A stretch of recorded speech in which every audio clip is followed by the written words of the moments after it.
Wala na akong mukhang maihaharap. Nauubos na ako, Lisa. Mommy, it's Caesar.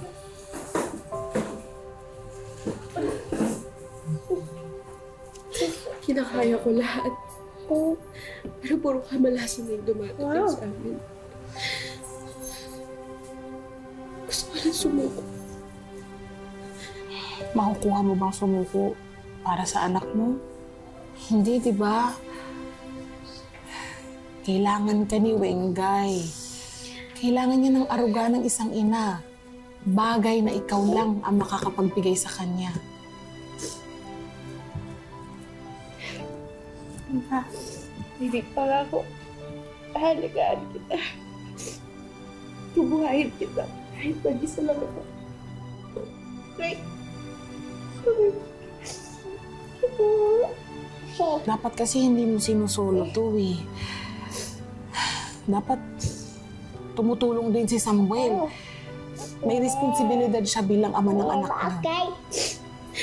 Ayoko na lumapit doon. Ayoko na magkaroon ng kaugnayan sa hayop na yun. Dapat lumapit ka para kay Wengay. Humingi ka ng sustento. May karapatan ka. Nasa batas yun eh. Gawin mo to para sa kinabukasan yung dalawa ni Wengay. Ilaban mo ha? Ilaban mo. Nandito ako para sa'yo.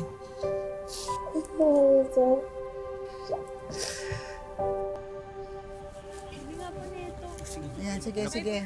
Wow, ang dami. Wow! Alakas na talaga ng Ay, banda natin. plastic, oh. Oo nga. Kaya naisipan ko pong mag-open na tayo ng bagong pwesto dyan sa bayan. Kasi ang dami na pong naghahanap ng paninda ko eh. Patok siya. Swerte talaga ng mahal ko. Ay, alam mo, swerte ka sa buhay namin, no? Tingnan mo, oh. Dahil dito, laking tulong talaga sa kinikita namin, eh. Oh. Hindi na nga ako nagmimintis sa maintenance sa high blood ko. Wow! Eh sabi ko naman po sa inyo eh, sabay-sabay tayong aasenso. Dapat. Ba't talaga mag-alaga itong mahal ko, ano? Ayan na yan. Ay, plastic pa.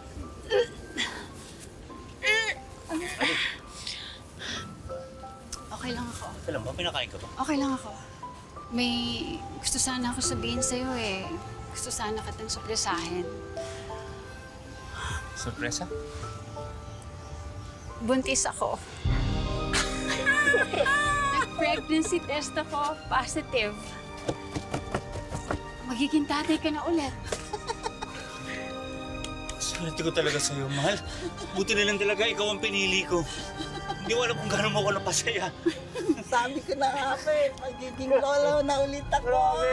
Aba, doble selebrasyon to. May bagong tayong negosyo, may bagong apo pa. Opo, tay. Kaya magpakatay na po kayo ng baboy, sagot ko po. Naku! Baka talaga magmahal. Kaya gusto kita eh. Uy, ingatan mo yan ha, baka makunan yan. Baka kainit. Mamili ka, para yung Sige, uy, mga vitamins. Ano? Samuel, pwede ba tayo mag-usap? Ikaw na naman. Ano na naman ang kailangan mo? Hindi ikaw ang pinunta ko dito. Si Samuel. Dali. Uy. Wala na kayong ignayin ng anak mo. Meron. May anak sa akin si Samuel at may apo ka sa akin. Papaalala ko lang yun sa'yo. Nasa iyo na nga ang baby. Hindi na nga naghahabol si Samuel sa'yo.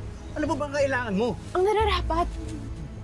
Kailangan ni Wengay ng sustento ni Samuel bilang ama. Karapatan niya yun at hindi ako aalis dito hanggat hindi ko nakukuha yun. Ang sabihin mo, gusto mo lang hututan ng pera tong asawa ko.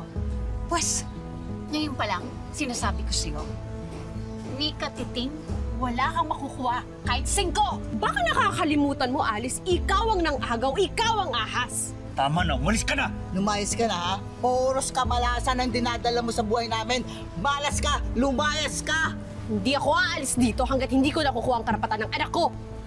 Tigas talaga ng mukha mo! Lumayas ka na! Lumayas ka! Matagal na akong nagtitinig sa'yo. Dati nire-respeto pa kita dahil nanay ka ng asawa ko. Pero ngayon, Diyos ko po! Pakukulong kita! Tumawag ka ng agad! Walang Ginawa mo ha? Abusado ka! Wala ka respeto ha! Ayaw, walang respeto, Samuel! Niloko mo ako, kayo pamilya kayo ng manloloko, pamilya kayo ng manloloko! Ang sabihin mo, hindi mo lang tanggap na iniwan ka ni Samuel, kaya naghahabol ka pa rin. Dahil alam mo, Daisy, talunan ka! Talunan! Talunan ka na! Malas ka pa! Alis dito! Umalis ka na dito! Daisy! Lumayas ka! Lumayas ka! Naloloko ka, Samuel!